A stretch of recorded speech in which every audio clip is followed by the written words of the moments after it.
Yeah, let's see how this goes, guys. We're getting into the first matchup here. Tuantoan versus StayHive at round 1 here at day 2 for the Americas prelims. So funny because look at this. That means that he's able to just go through very little effort to open up the enemy team. Oki can do some big damage here.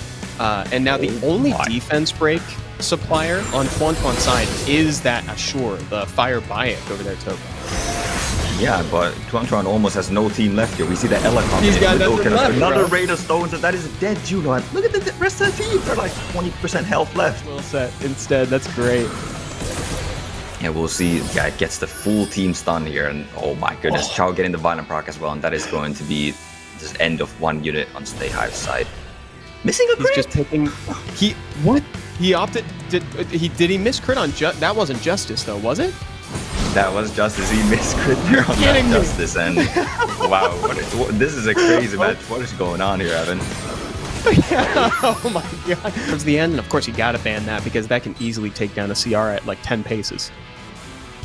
Oh, I love this. Look at that. Again, no will runes. The preparation no comes will, from bro. And the Ren is just going to have a field day here. Getting that silence as well as attack productions. This is pretty brutal, man. You know, it's showing that maybe Tuantoan should have. I mean, it's easy for me to say that, right, when it's being exploited, but he made it all the way up here to SWC without will. So, you know, maybe he knows something we don't. Turn 1 with a 33 Ren, and he does. And I mean, this is game over. Like, look at this. This is Ren just going to silence everything, and he's going to get completely clean. So either way, you know, yeah, I don't think Tuantoan could afford to ban out that Lrio in this match either. And I mean, this is just very well drafted by StayHive. Once again, just exploiting the weakness of Tuantoan and not having any will runes. And yeah, I mean, this game is just completely over. Okanos is going to come through with that massive damage, and you know, next game. Here we go. Yeah, look at that, dude. May it just like so well played. StayHive showing the power of doing your homework, to be honest. Yeah, Tuantoan respecting our time there, you know, knowing that it is absolutely game over, and you know, maybe he needs to go and put on some will runes, because so this is obviously another one of those matchups, Topa, where it's like you as an SWC debut player have your first match against one of the new greats amongst SWC. This is pretty tough. The pattern comes with a skill 2, and Orchid will be taking the first round here. This was very well navigated for Orkut. It looked dangerous for both players. And the monkey with that speed from the passive moves in front of it and takes it down. Wow, and that's an early takedown on the Miying. This is big. This is a big deal for Orkut right now because that was the big source of damage for Lrio.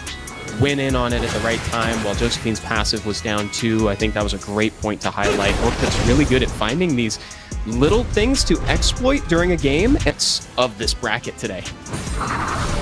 Yeah, we see Giana getting stunned there, and actually the speed tuning is a little bit off on Orchid's side here. That Giana is moving from the pattern, and Lrio is extremely fast, and that Giana is going to be gone.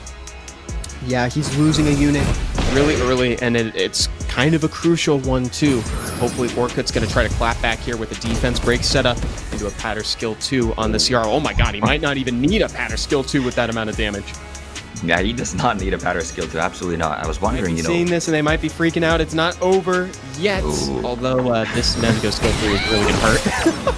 That is really going to hurt, followed up by the monkey skill 3 on a bandit. Oliver is going to be taking it out, and Lrio not going down without a fight here.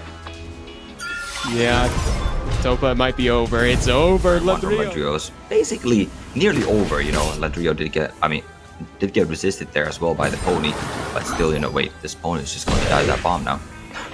Yep, that wasn't even a factor. Wasn't even able to cleanse.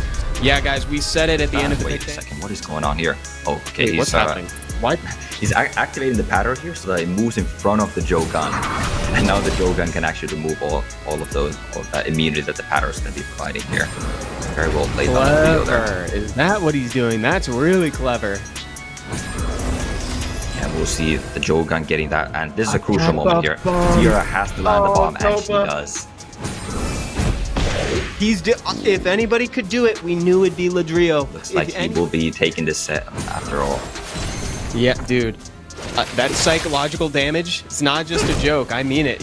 When you lose a game, sometimes you get in your own head and then a reverse sweep happens, and Lrio moves into a semi-finalist position. I most look forward to match 2. I think Pandelike, you know, one of the Brazilians' favorites here as well. Pandelike putting that defense break on the Aya, now the Aya getting an extra turn and getting even more damage, and you know, this is what we were talking about. That Chow was put away, and now the Chow is back damage. But I believe that debuff on the Aya is going to be enough to take this Chow out. Yeah, it is. That is very well buffed. There's nothing that the Hagen really provides the team, and now Sierra's going to land this ball on the Misty, and that is probably going to be spelling its end. And look at that, yeah, the silence, complicated passives like Josephine and Mi Ying. Being very patient, resetting the Mi Ying. Look at this, dude. Oh no, and the Oliver getting one of the worst procs possible. You know, that unit has the potential to high roll hard and also low roll like that, where he just has to skill one into immunity. You know, maybe silence one unit here, silence the monkey, and then, ooh, that is a nice violent proc, but I don't think it's going to be enough to one-shot anything. Okay, What? never mind, it is. What? How much damage is on this Asher, dude? I was not expecting that to kill either. Yeah, and I mean, there goes the Okanos as well, and The oh hubris. my goodness. The hubris! Oh no! You go in on the monkey here, dude. You go in. Who cares? Absolutely, absolutely. A monkey is the damage here. You gotta get rid of the monkey. You straight up win the game. There's no way that Belgian Twin can do it, and I think Vin's done it. Oh! Buff remover and the provoke on Twin Angels, and I mean at this point it's already doesn't even matter. Vinny has done it. He takes it 3-2. Wow, what a close series, Evan. Yeah, True Whale is a household name in competitive Summoners War. Banning Zone. You know, Jack is strong, but I would almost ban the Zeratul over the Jack occasionally. But I don't know. Do you agree with that? What do you think? I think I agree with that too. You know, you have this Annabelle, it can't get the slow or anything on this Zera because it has that self-immunity ult. That is a tough order. So let's play Guess the Pre-bans, Topa. What do you think is going to appear in the pre-bans? Oh man, I almost want to say that the Dark Monkey is going to make it in the pre-ban again. You know, I think that monster is probably going to get the trauma ban here. You know, Crocodile will be sent into the future, and True Whale moves on to fight his kill the Vinny. That's right. True Whale moves forward to a semi-finalist position to face off against Vinny later today. You know, this is maybe to no one's surprise. These are 4 competitors from last year's America's Cup. This is the runner-up, the winner, and you know, 2 quarterfinalists from last year. And both these players are ready to go. We're heading into the pick ban phase on our first match in the semi-finals here on day 2 of the America's prelims. And then it teams up for big damage too. It's such a interesting and fun unit. I think StayHive would have had this game, so a little bit of bad luck on his side here. But he's still not out of it. You know, Lrio did have that reverse already one monster. Yeah, this was admittedly a pretty extreme clapback. You know, I don't know. I keep getting surprised by Oki's damage, etc. So let's see if StayHive can pull this back. And he's opting shifting into a commanding position following that Oki skill 3. Yeah, Annabelle has to do some magic here. We need some sleeps. We need some violent procs. It's absolutely nothing. And, you know, that all or nothing is waiting for him. Need to use it again. Just getting all those done. Once a cycle back in that skill 3. And Lrio in a very commanding position here. You know, StayHive just didn't have enough AoE to follow up the AoE buff remove of the Jokan here. Oh, and just the Shiho is in his natural habitat, just going into fire monsters, taking them down, and just like that, Lrio takes it 3-1 up against StayHive, and he moves forward as one of our confirmed players for Brazil. Right, especially when you look up over at the Americas Summit, where he had 100%, and here comes the Asher to confirm that kill with a skill 1, dealing 10,000 damage. That's the risk of not skills, and is going to be getting the reset on this monkey as well. And True Whale looking to be in a pretty bad position here, Evan. Look at that, bro. Wow, really feeling the buff on Okanos now that he can do that on both hits of that attack. So he can take both the invincibility on one and the immunity on the other. That was awesome. And just considered to put the Twin Angels in the scroll and then try to stun the Oki. But, you know, it's ultimately looks like it's going to be the same result because Oliver is controlling the heck out of these 2 units right now. Yeah, I do like putting the Okanos in the scroll because the Oliver can control these other 2 monsters, but you know, that is also going to be that Okanos is going to be a bigger problem later in the game. So this could go either way. I think it's going to come down a lot to this Oliver. Can it land to absorb on this Okanos? Because even those S1s from Okanos are going to be doing a lot of damage. And let's see.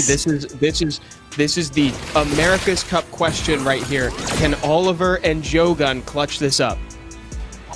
Yeah, can they clutch it up? You know, True Will needs this win. He cannot lose. And I think Okanos is going back in that stroll. And yeah, True Will is not unable to take out this Oliver here. It's definitely going to control this Twin Angel here now. Puts it back in, resists the cooldown reduction. Uh-oh. Now he's doing his dangdest to control it. Oki comes back. He has nothing left in the tank. He's got to push him back right here. Otherwise, he could potentially start losing his Oliver if it crits. Did not crit. So now Oliver is going to put him on cooldown time. Here comes Jogun. He can cycle with skill 2 if he wants here, Topa. Yeah, he can scroll, get the attack bar. Oliver now moves in front of the Okanos. If he gets the attack bar here, it's over. He doesn't get the attack bar. There is still a... Oh my goodness, that is so low HP on the Okanos. I think the skill 1 is going to do it. Clutch it. City with the 3-0 against True Whale. Wow, what a performance from Vinny. That is incredible. Taking down